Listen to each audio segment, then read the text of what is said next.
একটা গল্প, কবিতা, পুরন কথা।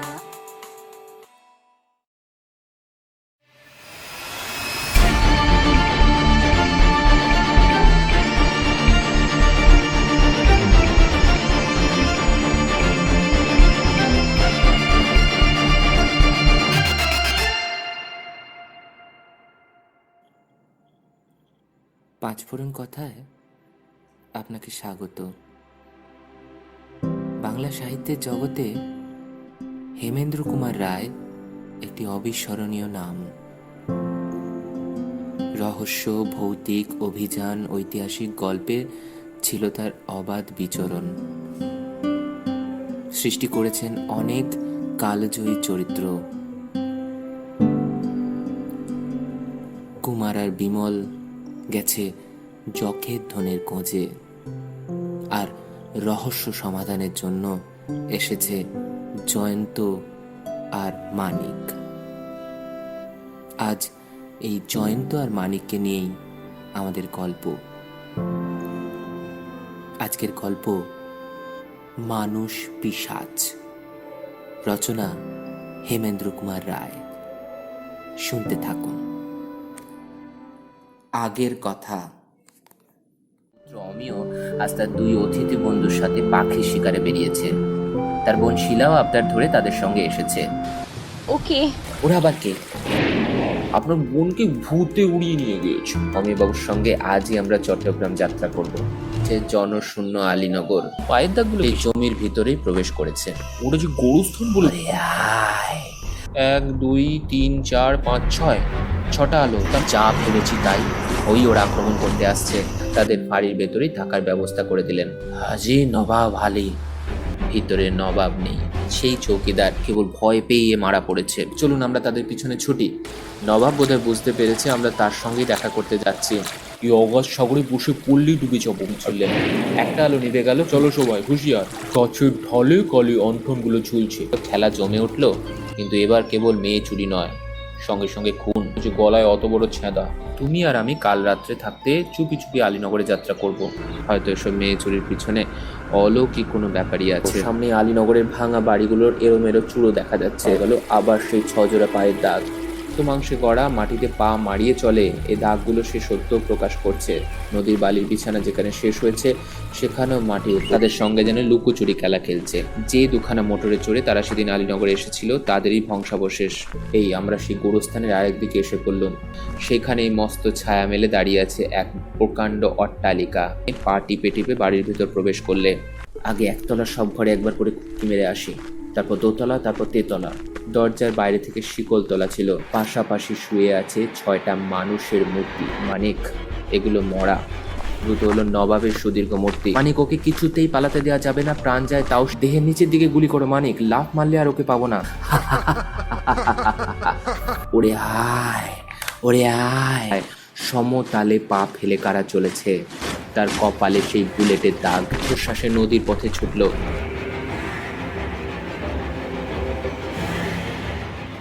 তারপর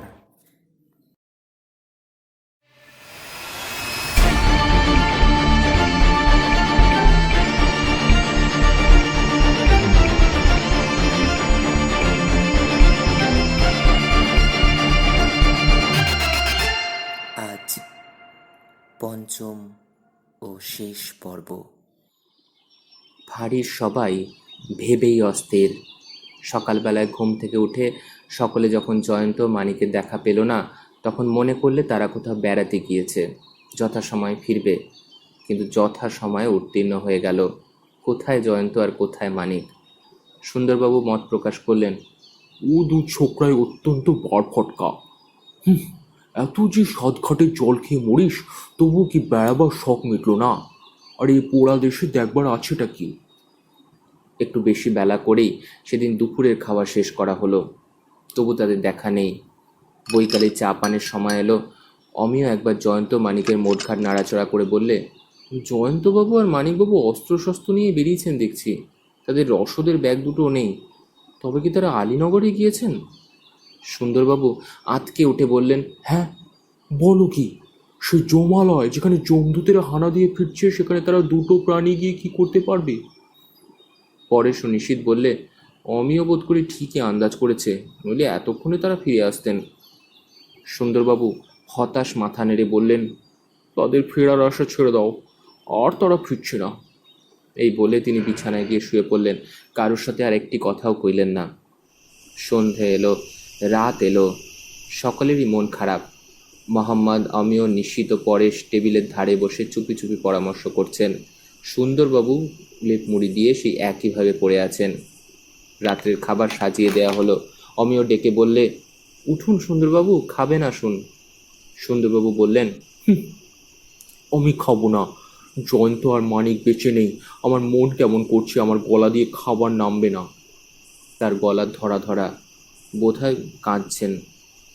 মোহাম্মদ বললেন, আপনি না পুলিশে কাজ করেছেন, এ তো সহজে কাবু হয়ে পড়লেন। সুন্দরবাবু বললেন, পুলিশে কাজ করি বলে কি মানুষ নই? আমার প্রাণ পাথর, আমি খাবো না। মোহাম্মদ বললেন, শুনুন সুন্দরবাবু, পরামর্শ করে ঠিক হলো যে কাল সকালে আমরা সদর বলে আদিনাথ যাত্রা করব। সদর থেকে হুকুম আসছে, দুদিন পরেই যেতুম, কিন্তু যেরম ব্যবহার দেখছি আর দেরি করা চলে না। সুন্দরবাবু উঠে বললেন, ঠিক বলছেন তো? হ্যাঁ, কিন্তু জয়ন্ত আর মানিককে কি আর পাওয়া যাবে? আলীনগর ভূতের রাজ্য। সুন্দরবাবু, ভূত টুত সব বাজে কথা। কোনো বদমাইশ ভূতের ভয় দেখায়। জয়ন্তবাবু বোকা নন, আত্মরক্ষা করতে জানেন। সে বোকা নয় বটে, কিন্তু গোয়ার, তার জন্যই তাকে নিয়ে এত ভয়। কোনো ভয় নেই, আপনি খেতে বসুন। আচ্ছা, দুটো খাওয়ার মুখে দিই তাহলে, কিন্তু কাল সকালেই যাচ্ছেন তো? হ্যাঁ। কত লোক নেবেন? আমরা 5 জন আছি, আরও জনাবারও চৌকিদারও যাবে। জন 12? জন 24 নেওয়া উচিত অন্তত। তাহলে আরও 2 দিন অপেক্ষা করতে হয়, আপাতত অত লোক তো নেই।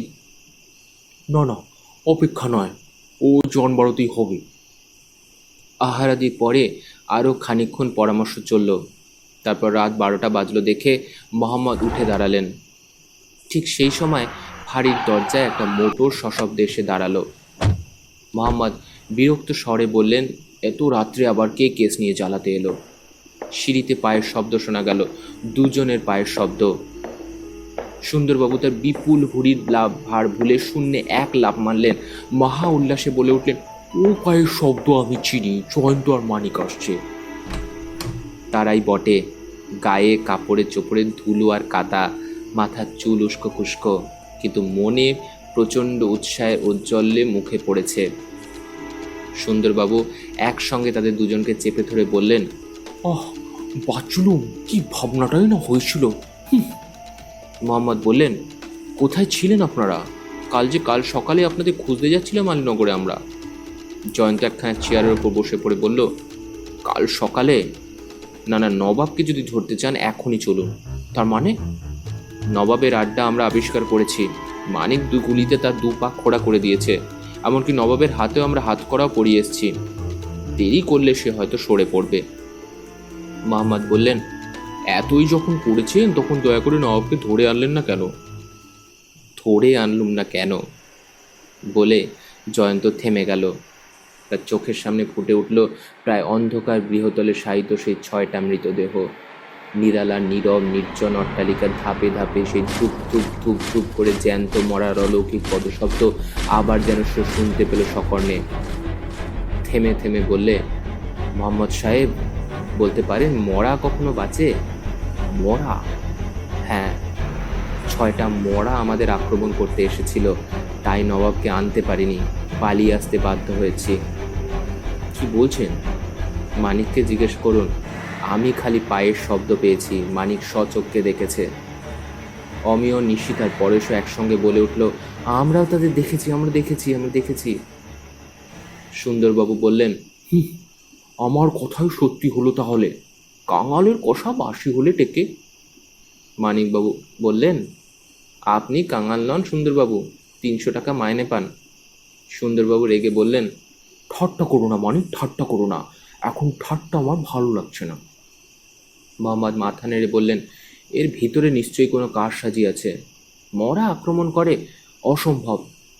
বেশ তো, এখনই দলবল নিয়ে চলুন না। তাও হয় না, যেতে হলে বড় বড় মোটর চাই, মোটর কাল সকালের আগে পাওয়া যাবে না।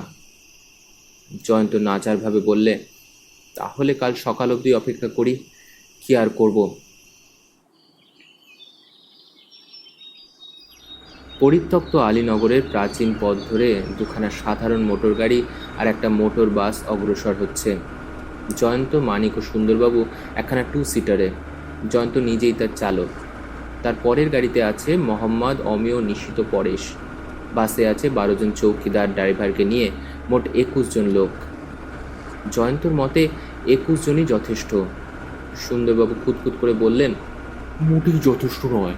ও হানা বাড়িতে 100 জন লোকও যথেষ্ট নয়।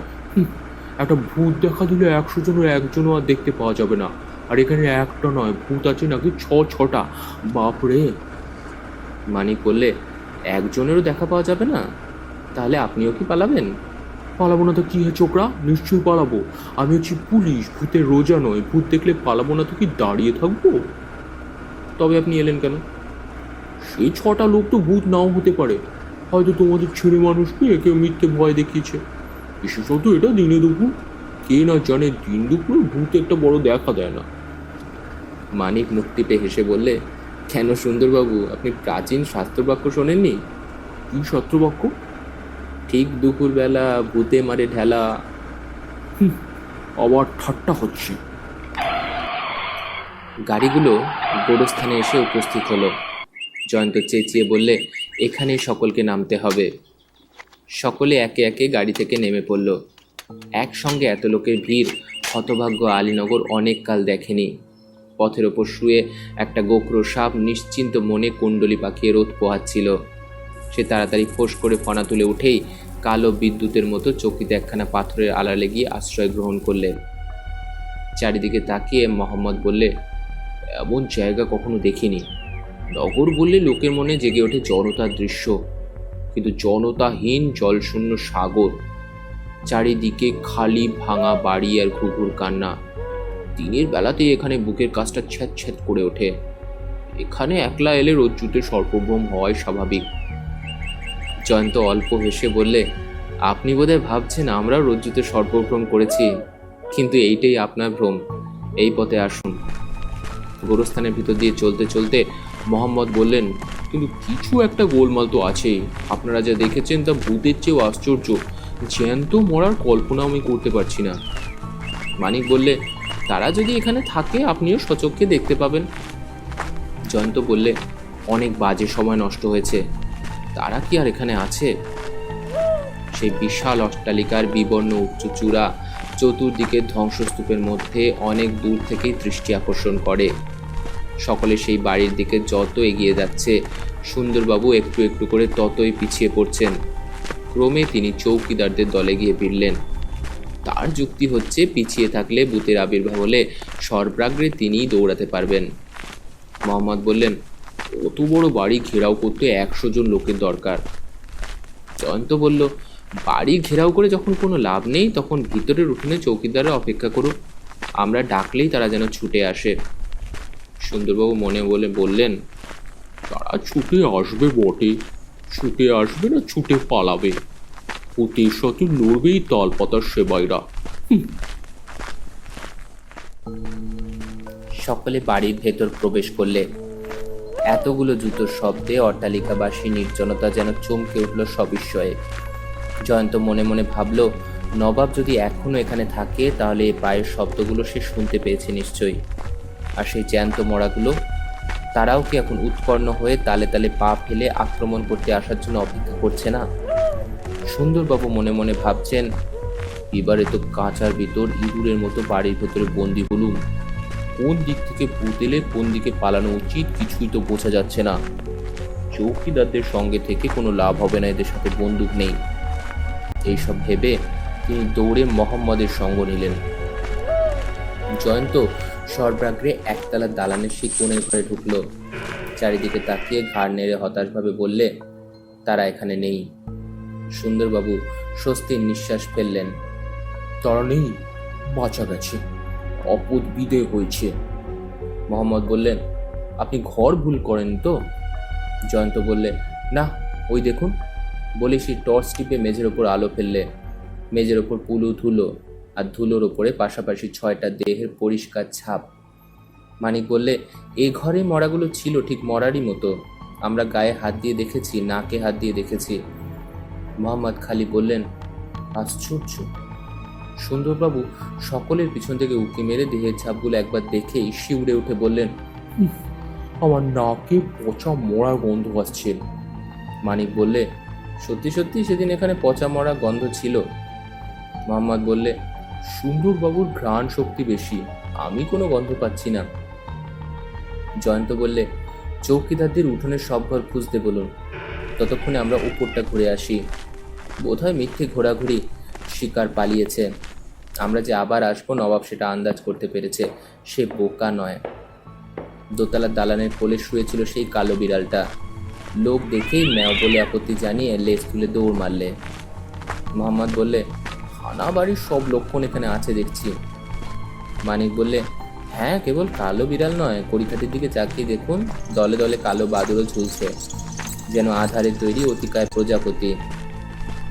কেবল আসল দ্রষ্টব্যই নেই, ভূত কি জ্যান্ত মরা। সুন্দরবাবু বললেন, ভূত আমার দ্রষ্টব্য কি? না থাকাই তো ভালো। যে ঘরে নবাব আহত হয়েছিল সকলে সেই ঘরে প্রবেশ করলে। ঘরে জনপ্রাণী নেই। মেঝের দিকে স্থির দৃষ্টিতে তাকিয়ে জয়ন্ত খানিকক্ষণ চুপ করে রইল, যেন নিশ্চল জড় পাথরের মূর্তি। তারপর হঠাৎ কি উৎসাহে তার বিপুল বক্ষ স্ফীত হয়ে উঠল। পকেট থেকে রূপোর শামুক বার করে দুবার সশব্দে নস্য নিলেন। মানিক জানে এটা জয়ন্তর বিশেষ আনন্দের লক্ষণ, কিন্তু হঠাৎ সে এমন আনন্দিত হলো কেন? মোহাম্মদ বললেন, বাড়ির সব ঘরই তো এরকম খালি দেখব, সে বিষয়ে সন্দেহ নেই। জয়ন্ত খুশি গলায় বললে, সব ঘর হয়তো খালি নেই। কি করে জানলেন? এখনো ঠিক করে বলতে পারছি না, আসুন আমার সঙ্গে। জয়ন্ত অগ্রসর হলো, আর সবাই চলল তার পিছন পিছন। সে ঘর থেকে বেরিয়ে জয়ন্ত খুব ধীরে ধীরে দালান দিয়ে এগোতে লাগলো। দালানের পূর্ব প্রান্তে একটা দরজা, সেটা ভেতর থেকে বন্ধ। মোহাম্মদ বললেন, এই দরজা বন্ধ করলো কে? জয়ন্ত বললে, যেই বন্ধ করুক আমি খুলে দিচ্ছি, আপনারা বন্দুক তৈরি রাখুন। তার বিপুল দেহের ধাক্কায় দরজার খিল ভেঙে গেল, কিন্তু সেটা ঘরের দরজা নয়, অন্দর মহলের দরজা। জয়ন্ত আবার অগ্রসর হলো। অন্দরেও একটা উঠান আছে, কিন্তু বাইরের মতো অত বড় নয়। আবার একটা দালান, তারপর আবার একশা সিঁড়ি। জয়ন্ত এবার নিচে নামতে লাগলো, তারপর ডান দিক ফিরে এগিয়ে চলল। সে আবার একটি নস্য নিলে এবং মনের আমোদে শীষ দিতে শুরু করলে। মানিক অবাক হয়ে ভাবতে লাগলো, জয়ন্ত কোথায় যাচ্ছে? এই বাড়ির কিছুই সে চেনে না, এদিকে কখনো আসেও নি, কিন্তু এমন নিশ্চিতভাবে কোথায় যাচ্ছে সে? জয়ন্ত তো অকারণে কিছু করার পাত্র নয়। কি সূত্র সে পেয়েছে, কখন পেলে, আর কেমন করেই বা পেলে? দ্বিতীয় উঠানের পূর্ব প্রান্তে ঘুটঘুটে অন্ধকার একটা ঘর। জয়ন্ত সোজা সেই ঘরের ভেতরে গিয়ে ঢুকলো। ঘরের মাঝখানে দাঁড়িয়ে একটা টর্চ জেলে কি যেন দেখলে। সেই ঘরেও কেউ নেই। মোহাম্মদ জিজ্ঞেস করলেন, এইখানে এলেন কেন? জয়ন্ত সে কথার জবাব না দিয়ে যেন নিজের মনেই বলল, দেখছি এ ঘরটা দিয়ে বেরোবার আর কোনো পথ নেই। তাহলে কোথায় গেল? কে কোথায় গেল? নবাব, সেই ঘরেই ঢুকেছে, কিন্তু দরজা দিয়ে আর বেরোয়নি। মোহাম্মদ একটু বিরক্ত স্বরেই বললেন, আপনার এমন আশ্চর্য অনুমানের কারণ কি? কারণ রক্তের প্রমাণ মোহাম্মদ সাহেব, রক্তের প্রমাণ। আপনারা চোখ ব্যবহার করতে শেখেননি কেন? আপনার কথা আমি কিছুই বুঝতে পারছি না। মেঝের দিকে তাকিয়ে দেখুন।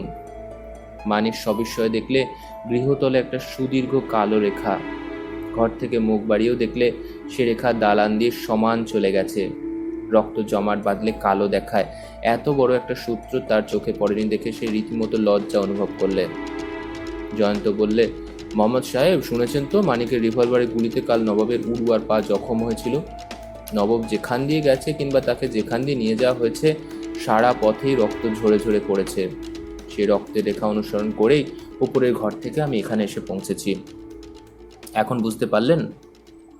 সুন্দরবাবু বললেন, জয়ন্ত, তুমি আমার কান মলে দাও। আমরা কি চোখের মাথা খেয়েছিলুম এমন সহজ প্রমাণটা আবিষ্কার করতে পারিনি? মোহাম্মদ চমৎকৃত হয়ে বললেন, ধন্য জয়ন্তবাবু, ধন্য, কিন্তু সে শয়তানটা গেল কোথায়? সেইটাই তো সমস্যা। দেখছেন তো, রক্তের একটা রেখা এই ঘরে এসে ঢুকেছে। নবাব ঘর থেকে বেরিয়ে গেলে আর একটা রেখাও দেখতে পাওয়া যেত। মোহাম্মদ সাহেব, আপনি সব চৌকিদারকে এখানে আসতে বলুন।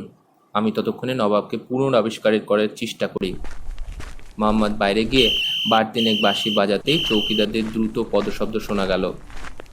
জয়ন্ত টর্চ জ্বেলে বললে, মানিক, রক্তের দাগ ওই দেওয়ালের গায়ে শেষ হয়েছে, কিন্তু দেওয়ালের সামনে গিয়ে নবাব অদৃশ্য হলো কেমন করে?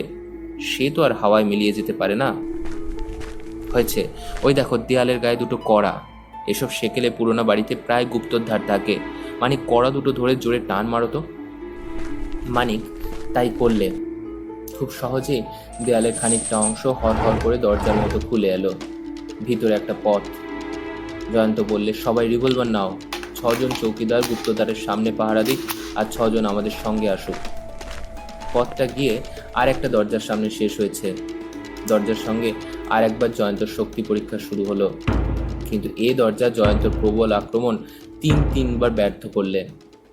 জয়ন্ত তখন দরজার উপর পৃষ্ঠদেশ রেখে দেহের সমস্ত শক্তি প্রয়োগ করে প্রাণপণে চাপ দিতে লাগলো। টর্চের আলোতে দেখা গেল তার সারা মুখ রাঙা টকটকে হয়ে উঠেছে। মোহাম্মদ মাথা নেড়ে বললেন, অসম্ভব চেষ্টা, মানুষও দরজা গায়ে চড়ে ভাঙতে পারে না, অন্য ব্যবস্থা করতে হবে। হঠাৎ মরাত করে একটা শব্দ হলো। জয়ন্ত সরে এসে হাঁপাতে হাঁপাতে বলল, দেখুন ভেঙেছে কিনা। মোহাম্মদ এগিয়ে সবিস্ময়ে দেখলেন দরজার দুখানা কপাটি চৌকাঠ থেকে ভেঙে বেরিয়ে এসেছে। সসম্ভ্রমে জয়ন্তর দিকে তাকিয়ে তিনি বললেন, আপনি অসাধারণ মানুষ। তারপর 2-3টে লাথি মারতেই হুড়মুড় করে পাল্লা দুখানা ভেঙে পড়ল। খোলা দরজা দিয়েই দেখা গেল একখানা বড় হলঘর, আর ঘরের এদিককার দেওয়ালের সামনে খাটের বিছানার ওপর হাসি মুখে বসে আছে নবাব স্বয়ং। জয়ন্ত চেঁচিয়ে বললে, সালাম আলীনগরের সম্রাট, ঘরের ভেতরে যেতে পারি কি? নবাব খুব মিষ্টি গলায় বললে, এসো। তোমার সেই জীবনরা কোথায়? নবাব আবার ঠোঁটের হাসি মাখিয়ে বললে, বড় হঠাৎ হেসে পড়েছ, তাদের জাগাবার আর সময় পেলুম না। তাহলে এ জীবনে আর সময় পাবেও না, বলে জয়ন্ত ভিতরে গিয়ে ঢুকলো সর্বপ্রথমে। অন্য সবাই তার পিছন পিছন এগিয়ে এলো। হঠাৎ সুন্দরবাবু ওরে বাপরে বলে চেঁচিয়ে উঠে সামনে অমিয়কে পেয়েই 2 হাতে তাকে জড়িয়ে ধরে ঠকঠক করে কাঁপতে লাগলেন। সকলে ফিরে স্তম্ভিত নেত্রে দেখলো দরজার দিকের দেওয়ালের তলাতেই পাশাপাশি শুয়ে আছে সেই 6টা মূর্তি। তাদের কারুর চোখ মোদা, কারুর চোখ আধখোলা, কারুর চোখ পুরো, কিন্তু সব চোখই আড়ষ্ট, মরার মতোই দৃষ্টিহীন। জয়ন্ত এগিয়ে গিয়ে তাদের বুকে হাত দিয়ে বললেন, মোহাম্মদ সাহেব দেখে যান, এই ঠান্ডা বুকে শ্বাস প্রশ্বাসের কোনো চিহ্ন আছে কিনা। কিন্তু মোহাম্মদের রুচি হলো না। দূর থেকেই বললেন, দেখতেই তো পাচ্ছি ওগুলো মরা। মানিক বললে, কিন্তু এই মরাগুলোই সেদিন বেঁচে উঠেছিল। মোহাম্মদ অবিশ্বাসের হাসি আটলেন। সুন্দরবাবু চোখ ছানা বড়া করে বললেন, ওরা যদি আবার জাগে, আবার যদি তেড়ে আসে, এই চৌকিদার লাশগুলো এখান থেকে শিগগিরই সরিয়ে নিয়ে যা। কিন্তু চৌকিদাররা কেউ মরা ছুতে রাজি হলো না। নবাব হাসতে হাসতে বললে, ভয় নেই, ওরা আর কেউ জাগবে না, এবার আমিও ওদের মতো ঘুমিয়ে পড়ব। জয়ন্ত চমকে উঠে বললে, ঘুমিয়ে পড়বে মানে? হ্যাঁ, ঘুমিয়ে পড়ব। তোমরা জ্যান্ত নবাবকে এখান থেকে নিয়ে যেতে পারবে না। এ দেখো। নবাব বিছানা থেকে একটা খালি শিশি তুলে নিয়ে দেখালে। তুমি বিষ খেয়েছো? হ্যাঁ, তোমরা হঠাৎ এসে পড়লে, নইলে ওদের একবার জাগিয়ে চেষ্টা করে দেখতুম। বিষ না খেয়ে উপায় কি? মোহাম্মদ বললেন, তুমি সত্যি সত্যি মরাগুলোকে বাঁচাতে পারো? আরে অবিশ্বাস হচ্ছে, দেখবে। সুন্দরবাবু আঁতকে উঠে তাড়াতাড়ি বললেন, না না, দেখে কাজ নেই, আমার খুব বিশ্বাস হচ্ছে। নবাব বললে, তোমরা কি পিশাচ সিদ্ধ মানুষের কথা শোনোনি? আমি বহু সাধনায় সেই বিদ্যা অর্জন করেছি। নানা দেশে নানান কবর খুঁজে বেছে বেছে জোয়ানা টাটকা মরা তুলে এনেছি। যখন দরকার হয় তখন নিজের আত্মার অংশ দিই তাদের, কিন্তু ওদেরও দেহে তাজা রাখার জন্য জ্যান্ত জীবের রক্তের দরকার হয়। তাই যখন মরারা বাঁচে, বনের জীব ধরে তাদের ঘাড় ভেঙে রক্ত খায়। সুবিধে পেলে মানুষের রক্ত পান করে, তারপর গোলামের মতো আমার হুকুমে হোটে বসে চলে ফেরে। তোমরা কি জানতে চাও বলো? আমার ঘুমোবার সময় ঘনিয়ে এসছে। জয়ন্ত বললে, তুমি মেয়ে চুরি করতে কেন? হেসে নবাব বললে, কেন? বলেছি তো আমি আলীনগরের রাজা। তাই তো নবাব নাম নিয়েছি। আমার বেগম নেই, তাই মেয়ে ধরে আনি বেগম করব বলে। কিন্তু একটা মেয়েও আমার বেগম হওয়ার উপযুক্ত হলো না, তবুও তাদের ধরে রেখেছি মনের মতো বেগম পেলে পর তাদের বাদী করে রাখবো বলে।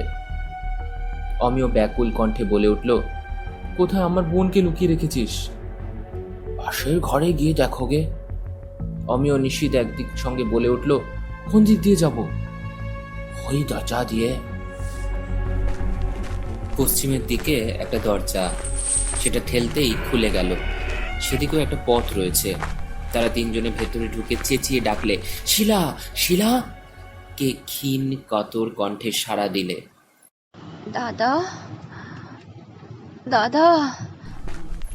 মিনিট তিনেক পরেই অমিয় তার বোনের হাত ধরে ফিরে এলো। নিশ্চিত পরশের পিছনে পিছনে এলো আরো 3টে মেয়ে, সকলেই ভয়ে থরথর করে কাঁপছে। 6টা মৃত মূর্তির দিকে তাকিয়ে শিলা আর্তনাদ করে আতঙ্কগ্রস্ত স্বরে বলে উঠল, দাদা, দাদা, আমাকে এখান থেকে নিয়ে চলো, আমাকে এখান থেকে নিয়ে চলো। অমিয় বললে, আমরা এসে পড়েছি বোন, আর তোর কোনো ভয় নেই শিলা। শিলা ভয়ে চোখ মুদে শুকনো গলায় বললে, কিন্তু এই মরাগুলো, ওরা যে এখানে রয়েছে, ওরাই যে আমাকে ধরে এনেছে, ওরা যে রোজ আমাকে ভয় দেখায়। শিলাকে আরো কাছে টেনে এনে তার পিঠ চাপড়াতে চাপড়াতে অমিয় বললে, ওরা আর কাউকে ভয় দেখাতে পারবে না, ওদের আমরা আবার মাটির তলায় পুঁতে ফেলবো। নবাব গম্ভীর স্বরে বললে, তোমাদের সকলের মনোবাঞ্ছা পূর্ণ হয়েছে তো? এখন এখান থেকে বেরিয়ে যাও দেখি, আমাকে মরতে দাও। মোহাম্মদ বললেন, তা হয় না, তুমি মরবে কিনা কে জানে। নবাব টলে পড়ে যাচ্ছিল। তাড়াতাড়ি দেয়াল ধরে নিজেকে সামনে নিয়ে বললে, আমার মৃত্যু নিশ্চিত, তোমরা নির্ভয় যেতে পারো। মোহাম্মদ মাথা নেড়ে বললেন, চোখের সামনে তোমার মৃত্যু না দেখে আমরা এখান থেকে এক পাও নড়তে পারবো না। নবাবের ঝিমিয়ে পড়ে আসা চোখে আবার বিদ্যুৎ খেলে গেল। অস্পষ্ট জড়ানোর স্বরে সে গর্জন করে বললে, কি আমাকে একলা মরতে দেবে না বটে? হঠাৎ সে সিধে হয়ে উঠল এবং তার 2 চোখ বন্ধ হয়ে গেল। মানিক সন্দিগ্ধ কণ্ঠে বলল, ও মরল নাকি? জয়ন্ত তীক্ষ্ণ দৃষ্টিতে নবাবের মুখের পানে চেয়ে রইল। আচম্বিতে সুন্দরবাবু মেঝের ওপরে প্রচণ্ড এক ঝাঁপ খেয়ে আছড়ে পড়লেন আর বেগে গড়াতে গড়াতে নবাবের খাটের তলে ঢুকে পড়ে ক্রমাগত বলতে লাগলেন। ওদিকে ঘরের ভেতর আরম্ভ হয়েছে চিৎকার আর আর্তনাদের সঙ্গে বিষম ফুটোফুটি আর ছোটাছুটি। চৌকিদাররা দল বেঁধে ঘর ছেড়ে পালিয়ে গেল এবং তাদের সঙ্গে ছুটে পালিয়ে গেল অন্য 3টি মেয়ে। কেবল শিলা তার দাদার 2 বাহুর ওপর এলিয়ে মূর্ছিত হয়ে পড়ল। সেই 6টা মৃতদেহ টলতে টলতে মেঝের ওপর উঠে বসছে। তাদের প্রত্যেকেরই ভাব চক্ষু যেমন একেবারে বিশ্বাসযোগ্য। মোহাম্মদ পিছনে হতে দেয়ালের উপর পিঠ রেখে একেবারে আড়ষ্ট হয়ে গেল। মানিক উপর বিভলবার ছুড়লে, কোনো কোনো দিকে গুলি ঢুকে বিভৎস ছিদ্রের সৃষ্টি করলে, কিন্তু আশ্চর্য এই যে এক ফোঁটাও রক্ত বেরোলো না, কিংবা মূর্তিগুলোর মুখ চোখে যন্ত্রণার আভাসটুকু ফুটে উঠল না। কি ভয়ানক! সে অসম্ভব অস্বাভাবিক দৃশ্য দেখলেও বুকের রক্ত জমে বরফ হয়ে যায়। জয়ন্ত তখন হঠাৎ খেয়াল হলো, নবাব নিশ্চয়ই মরার আগে শেষবার মরা জাগানোর জন্য ধ্যানাসনে বসেছে। সে এক লাফে বিছানার উপর গিয়ে পড়ে নবাবকে প্রচণ্ড ধাক্কা মারলে। নবাব তীব্র কণ্ঠে আহ বলে শয্যায় এলিয়ে পড়ল। ওদিকে সেই মুহূর্তেই 6টা মূর্তি উঠে দাঁড়াতে দাঁড়াতে আবার অবশ্যই প্রথমে বসে তারপর মাটিতে গড়িয়ে পড়ে গেল।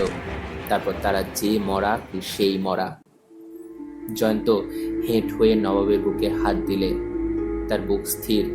তার নাকে হাত দিলে, নিঃশ্বাস পড়ছে না। মানিক খাটের তলা থেকে সুন্দরবাবুর দেহ টেনে বার করলে।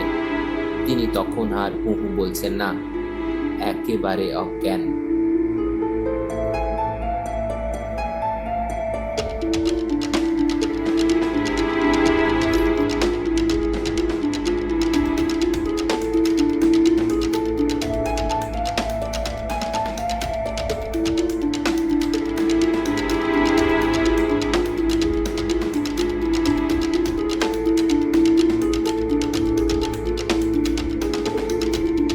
শেষ হলো 5টি পর্বে হেমেন্দ্র কুমার রায়ের মানুষ পিশাচ। ধন্যবাদ।